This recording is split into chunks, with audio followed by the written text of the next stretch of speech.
प्रकार के जो भंडारे होते हैं इनसे समाज को क्या क्या बेनिफिट होते हैं? समाज को क्या है, लोग मिलते हैं, जुलते हैं, इकट्ठे होते हैं और एक दूसरे से मिलते हैं।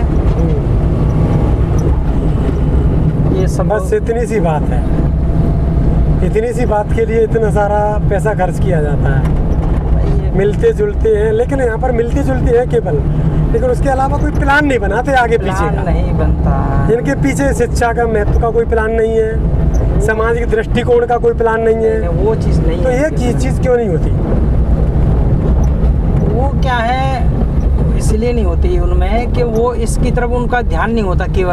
केवल ऐसे ही कार्यक्रम का ध्यान रखते हैं, बस खाने पीने का। शिक्षा के लिए उनका कोई ध्यान नहीं है। अगर इतना ही पैसा अगर किसी से एक बच्चे की पढ़ाई में लगा दिया जाता तो शायद वो IAS बन जाता, कोई एक बच्चा IAS बन जाता, या फिर सामूहिक इतना जो 1.5 से 2 लाख रुपए जो खर्च हुआ है उसमें कम से कम 20 बच्चियों की शादी हो जाती है। बिल्कुल। समाज का ध्यान इस ओर नहीं है। नहीं, आपका ये उद्देश्य अच्छा है कि जो दो चीज़ें हैं, एक तो शिक्षा वाला क्षेत्र एक अच्छा है और एक दूसरा जो शादी वाला सिस्टम है ये भी अच्छा है। इस पे मुहिम चलाई जाए तो कहीं ना कहीं अगर अपन इस प्रकार का कलेक्शन कर रहे हैं ना, लोग चंदा देंगे ही नहीं। हाँ, इस चीज़ के लिए नहीं खाने के उद्देश्य से दे भी रहे हैं कि हमें खाने जाना है, लेकिन किसी ने ये कह दिया गरीब लड़कियों की शादी कर दी है। या ये भी हो सकता था कि जो बच्चे गरीब हैं, स्कूल में पढ़ रहे हैं, तो 2 लाख अगर किसी स्कूल में दे दिए जाएं और स्कूल वाले से कह दिया जाए कि भाई इनके कॉपी किताबों का खर्च और स्कूल की फीस ये लो, कम से कम 50 से 70 बच्चों को पढ़ाओ, तो वो पढ़ाता। 1 साल की फीस उसकी हो जाती और गरीब बच्चे पढ़ते बिना फीस के। लेकिन समाज का इस ओर बिल्कुल भी कतई ध्यान नहीं है।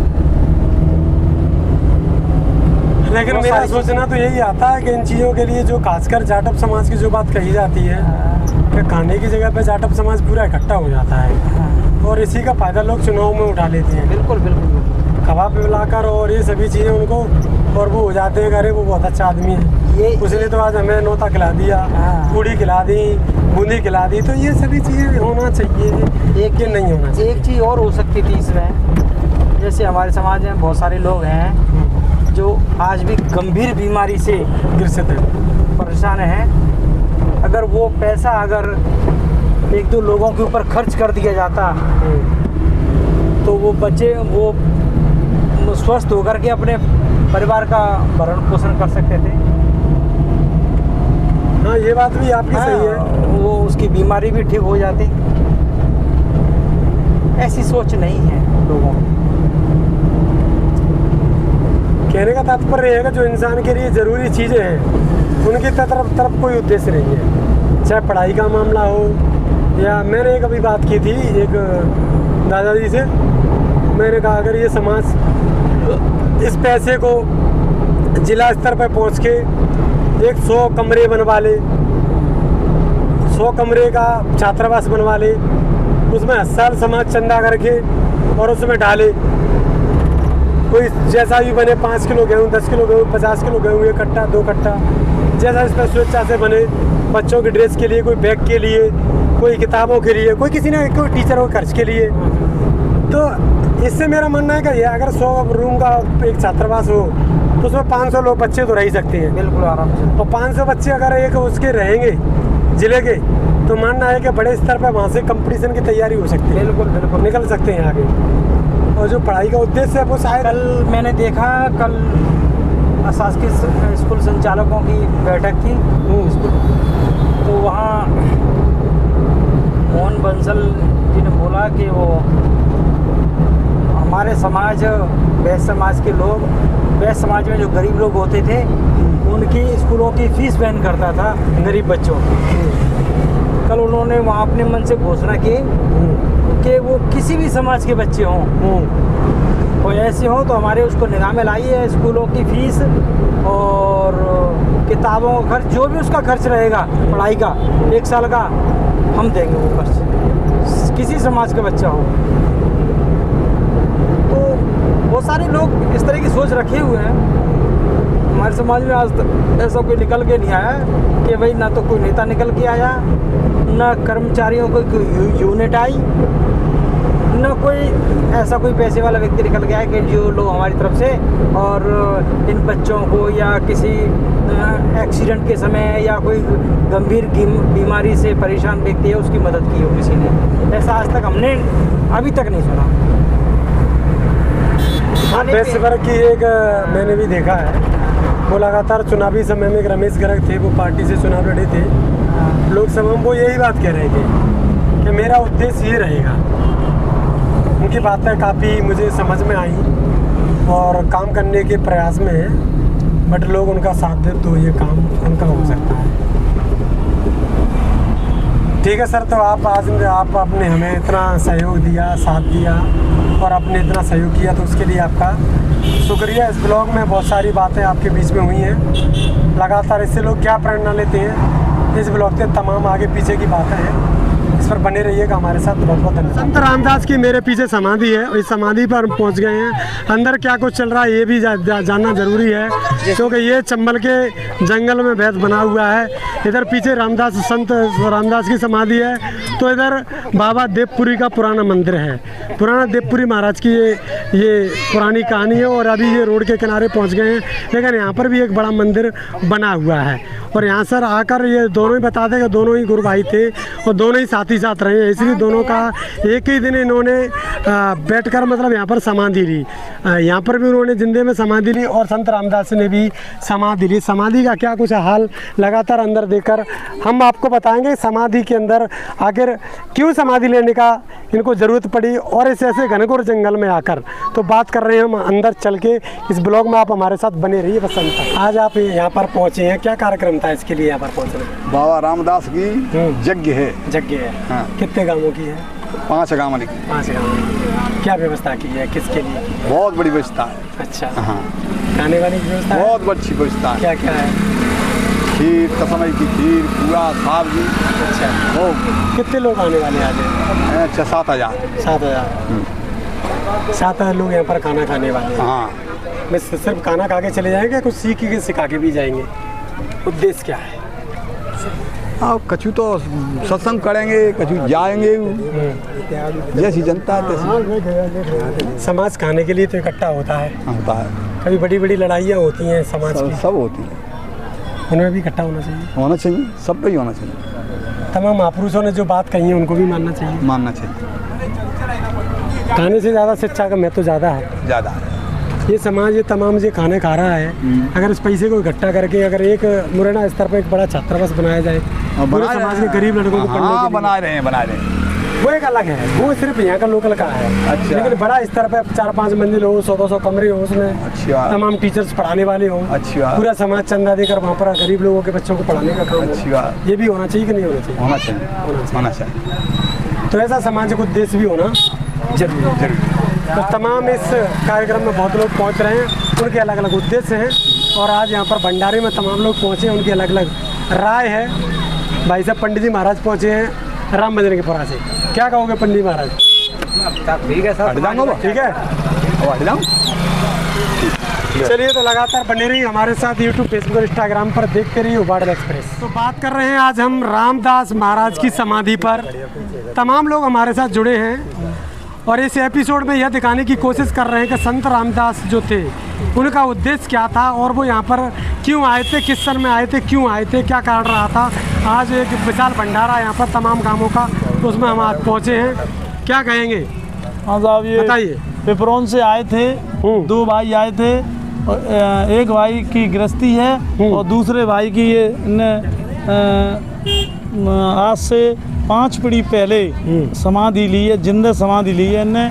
और इसके बाद में कितने बरस हो गए होंगे? करीबन हो गए होंगे साहब 400 साल। 400 साल पुरानी बात है। और और शायद 400 साल पुरानी से पहले भी हो सकती है। तो यहाँ किस संत के साथ रहे थे? ये कोई संत के साथ रहे होंगे? इनके गुरु थे कोई क्या कहते हैं शिवदास नाम से। और ये दोनों ही एक ही गुरु के चेला थे, रामदास और क्या कहते हैं बाबा देवरी। और यहाँ क्या कहते हैं, इन्हें आके नहीं, दोनों ने ही ग्यारस के दिन समाधि ली थी बैसाख में, और उसी वजह से यहाँ बहुत बड़ा मेला भरता है ग्यारस के दिन। जो क्या कहते हैं, बैसाख की ग्यारस आती है उसके दिन बहुत बड़ा मेला भरता है, और यहाँ जगह नहीं मिलती है आदमी को खड़ा होने के लिए।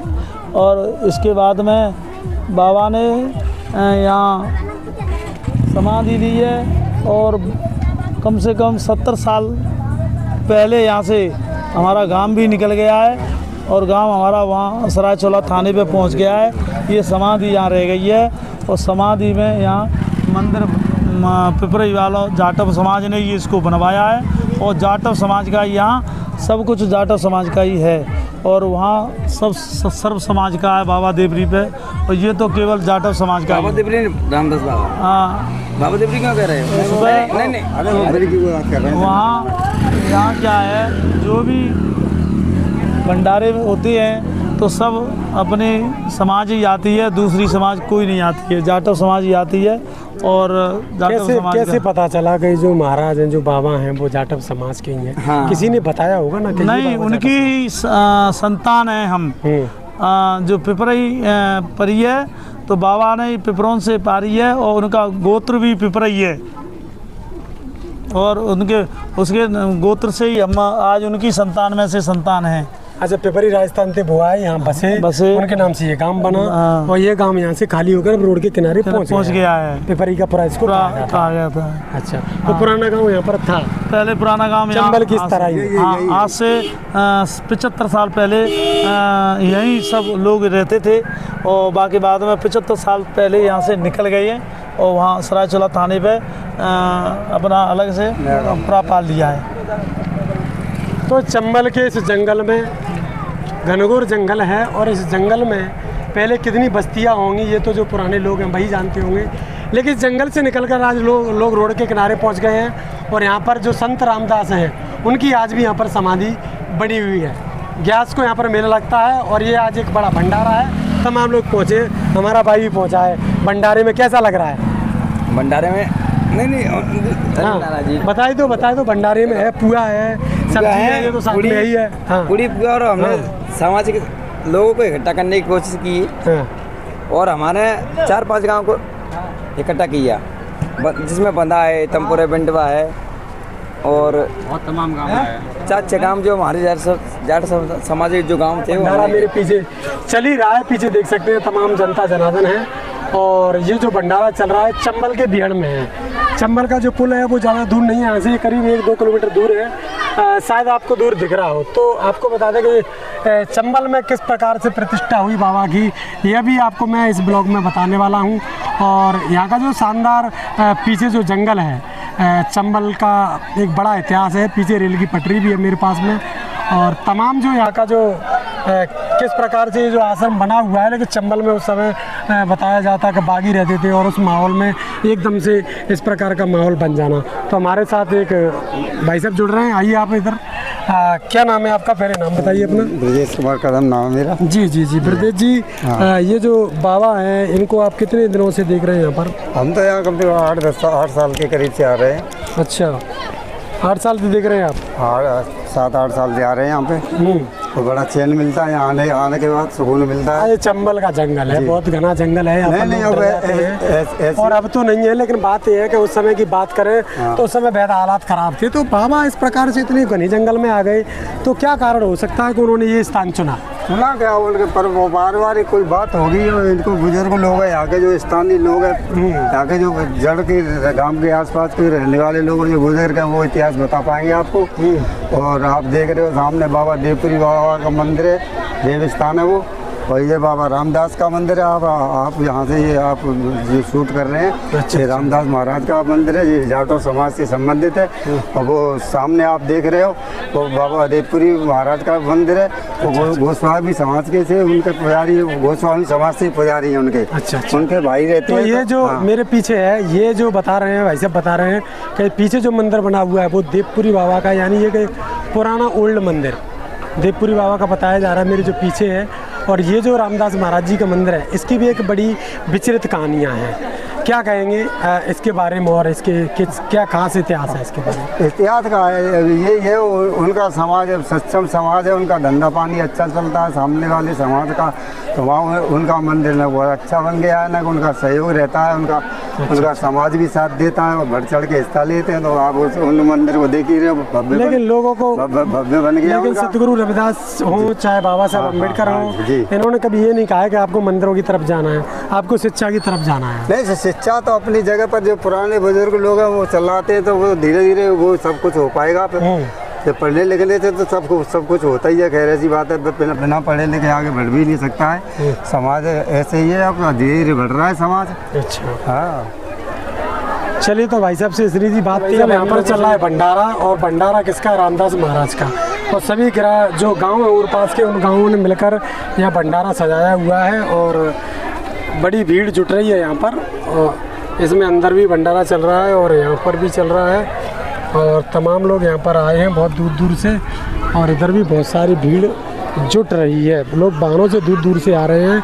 बड़ा घनघोर जंगल है सामने, और इस जंगल की बात तो समझ ही सकते हैं, चंबल का भेड़ है। यहाँ पास से रेलगाड़ी निकलती है, पीछे मेरे सामने समझ सकते हैं, यहाँ से रेलगाड़ी निकलती है। इधर देखें तो इस पंडाल में खीर बन रही है, आपको खीर भी दिखाई दे रही होगी। और उधर सामने जो लोग हैं वो पुआ का व्यवस्था कर रहे हैं। तो खीर, पुआ, सब्जी, और ये भंडारे में यही होता है। और भंडारा बेहद शानदार चल रहा है। और ये किसके उपलक्ष्य में किसने करवाई, ये हम लोगों से बात करने जानने की। देख रहे हैं रामदास महाराज जी का मंदिर है और एक बड़ी समाधि है। बताया जा रहा है कि रामदास महाराज जी की समाधि है, और यहाँ पर उनका देखने के लिए मूर्ति भी लगा हुआ है, और एक बड़ा मूर्ति लगा हुआ है जिसको आप देख रहे हैं। यहाँ पर हजारों लोग दर्शन करने के लिए आते हैं, और आज हम उसी जगह पर पहुँच गए जहाँ पर हमारा इंतज़ार था। और ये जो उनके महंत हैं उनसे भी बात करने का प्रयास करेंगे कि ये जो प्रतिष्ठा यहाँ पर कब की गई, क्यों की गई, किस परिस्थिति में हुआ, इस जंगल में एक भरा मंगल कैसे हुआ। नमस्कार, तो बने रही इस ब्लॉग में। हमारे साथ महंत इस रामदास महाराज मंदिर के जो महंत हैं हमारे साथ जुड़ गए हैं, और नाम परिचय में जानने की कोशिश करूंगा। साथ ही साथ ये जो नींव लगी है इस मंदिर की, किस परिस्थिति में और कब लगाई गई थी। तो सबसे पहले मैं आपको नमस्कार। ये जो मंदिर की नींव है किस परिस्थिति में और कब और किन्होंने इसकी लगाई थी? पहले आपका परिचय जानना चाहूँगा। आपका क्या नाम? मेरा परिचय, जन्मभूमि है मेरी करैया मेहगांव ग्वालियर जिला में जी। मुरैना मेरी ससुराल थी सिंगल बस्ती में जी जी। स्टाल टेलर है जी जी। और पंडित उर्फ राम प्रसाद पी को फॉल की दुकान है डाक खाने के पीछे। जी जी। पी के टेलर है, वो सब साले ही हमारे। अच्छा अच्छा अच्छा अच्छा। तो सिंगल बस्ती में ससुराल थी बसेड़िया परिवार से। और सन 78 में मैं वहाँ मुरैना आया था, और 78 के बाद फिर नौकरियाँ खत्म हो गई। बच्ची 5 थी, वो अपनी भी शादी अपने अपने घर पहुँच गई। बच्चा एक था, वो कुछ संगत में पड़ गया, कुछ समय ख़राब, तो वो 22 साल का हो गया, 2016 में ख़त्म हो गया। 2018 में मैंने 7 लाख रुपये लगाए, लेकिन मर गया वो। फिर मैं वहाँ से 2018 में यहाँ बाबा के शरण में आया, अपना सामान भर के लाया गृहस्थी का, और यहाँ मैं रहने लगा। ये संकल्प कर लेके आया था कि बाबा मेरा प्राणायाम तो यहीं हो, और यदि मैं कोई कष्ट में, शारीरिक कष्ट अगर मुझे आ भी जाए तो मैं भागने की कोशिश करूँगा, मैं हॉस्पिटल इलाज कराने के लिए भागूँगा, पर आप मुझे भागने मत देना। ऐसी कृपा करना कि बस यहीं आकर मरूँ मैं, क्योंकि यहाँ प्राणांत होगा तो मुझे आपके भगवान के दूत लेने आएंगे, और कहीं घर पे गृहस्थी में मरूँगा तो वहाँ तो यमदूत तैयार है। अच्छा, रामदास महाराज जी से आप? रामदास महाराज जी के विषय में मैंने सुना है बेटा, यहाँ के बड़े बूढ़ों से पेपर ये बंधा है, सराय का परा है। जी जी। तो इनसे सुना है कि शुरू में सराय के कोई करण सिंह बाबा थे, तो करण सिंह बाबा ने इनकी काफ़ी सेवा करी, और वो गुरमुख थे और राम नाम का जाप करते थे। फिर कुछ उन्होंने सेवा करी, तो उसके बाद पिपरी गांव से कोई दरगाहदास पिपल थे, उन्होंने सेवा करी। करण सिंह ही पिपल थे, तो उन्होंने सेवा करी। तो इनका 75 आता, पहले कच्ची मिट्टी का और इमली का पेड़ था। बताते हैं कि इमली का पेड़ अब कटवा के फिर ये पक्की समाधि जो यहाँ ली थी बाबा ने, कच्चे चबूतरा था, जिसी जगह पर समाधि बनी है। और खोदा इसमें तो बाबा की एक उंगली मिली थी और उसमें एक अंगूठी, और कुछ नहीं मिला। बताते हैं कुछ चिलम और हुकिया मिली। तो ये बुजुर्ग कहते हैं, मैंने तो देखा ही नहीं। अच्छा। तो ये करीब करीब 800 से 900 साल पुराने बाबा ने यहाँ तपस्या की है, देवपुरी बाबा, और ये 7 तपे हैं। तो ये समझो वो तो गिरिपुरी भारती में से है, ये दासों में से है। तो या तो कबीर दास में से हो या फिर वैष्णव के होंगे, करे पंथ से।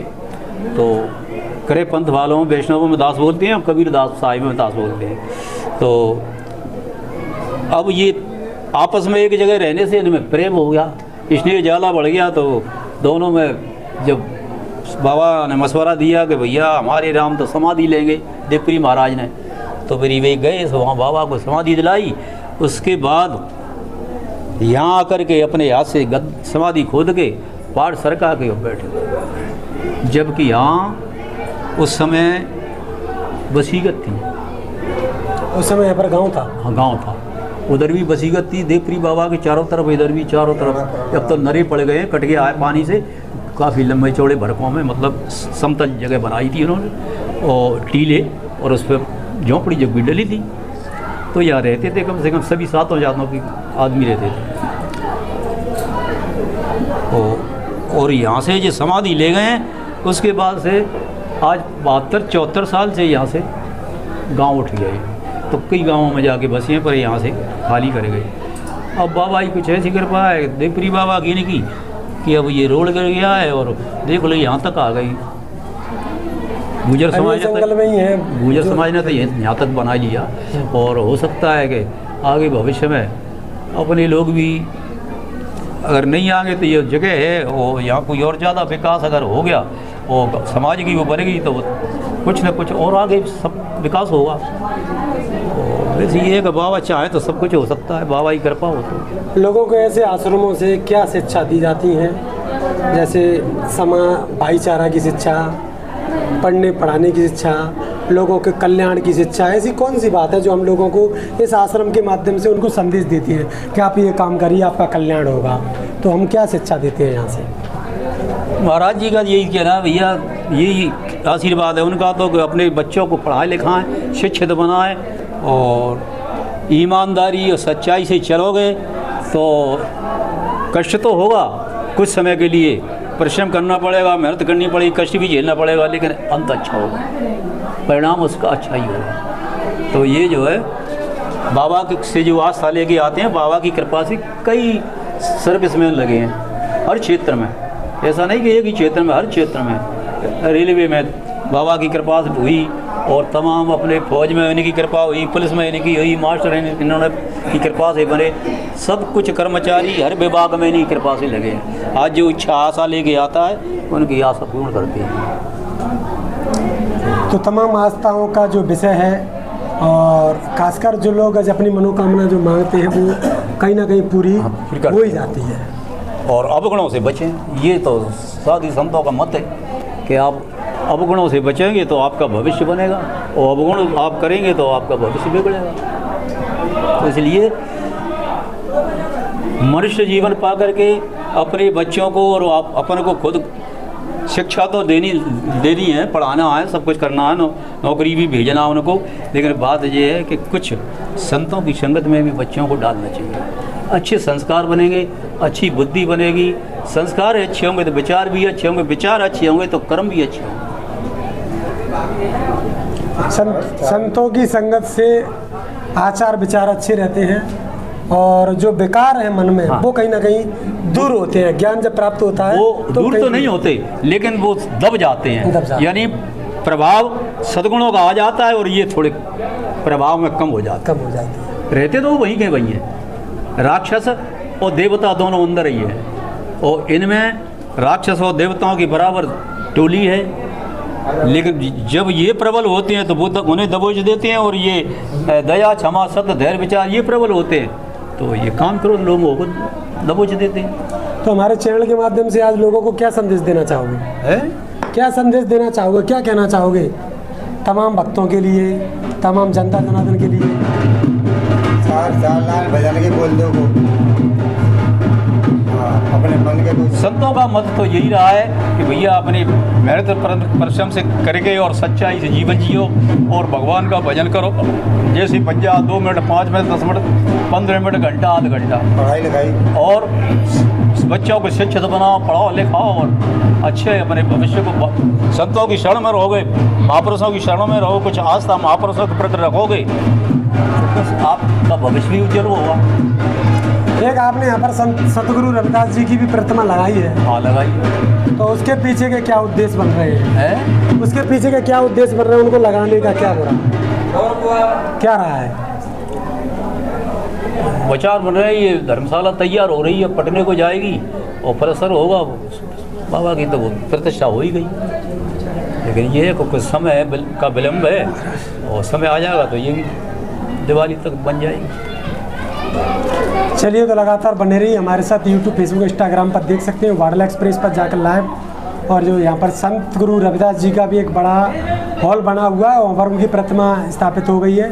कुछ ही दिनों में उसकी छत डल जाएगी और पक्का बनने वाला है। उसके बाद लगातार आप उनके दर्शन भी यहाँ पर प्राप्त कर सकते हैं। तो बने रहिए हमारे साथ यूट्यूब, फेसबुक, इंस्टाग्राम पर, देखते रहिए वाडला एक्सप्रेस। मैं हूँ दीपक, बहुत बहुत धन्यवाद। आप देख रहे हैं कि संत रामदास का मंदिर है और यहाँ पर सतगुरु रविदास जी की भी प्रतिमा लगाई गई है। सतगुरु रविदास की प्रतिमा लगाने की एक आस्था यह है कि सतगुरु रविदास का जो ज्ञान था, तमाम लोगों ने उनके ज्ञान को प्राप्त किया। सतगुरु रविदास ने एक बात कही थी, ऐसा चाहूँ राज में जहाँ मिले सबन को अन्न, छोट बड़े सब सम बसें, रहे रविदास प्रसन्न।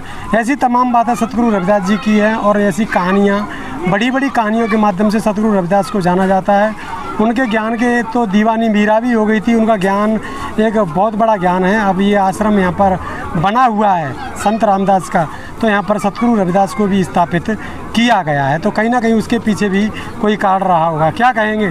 सतगुरु रविदास की प्रतिमा का भी यहाँ पर पीछे आपके लगाई गई है, क्या उद्देश्य रहा होगा इनका? इनका क्या होगा, इनके माध्यम से इनकी जो मन की जागृति, वो जागृति आगे बढ़ेगी इनकी, और समाज इनका साथ देगा, इनका मंदिर को आगे बढ़ाएगा। इनसे कुछ प्राप्ति करेंगे। इनके जो चेला थे गुरु नानक जी थे, कबीर साहब से संबंधित थे। इनके विचार आचार विचार भी मिलते थे इनके, और इनको देख के कुछ मन प्रसन्न होता है। समाज के बहुत बड़े संत है, देश विदेश में इसका नाम है काशी और राष्ट्र संत। और इनको संत शिरोमणि की उपाधि दी, श्री श्री 1008 संत शिरोमणि रविदास महाराज जी इनको उपाधि दी गई है। और ये सब पूजनीय है पूरे समाज में, वो अदर समाज भी इनको चाहता है, और इन्होंने जो काम किया है वो जग जाहिर है।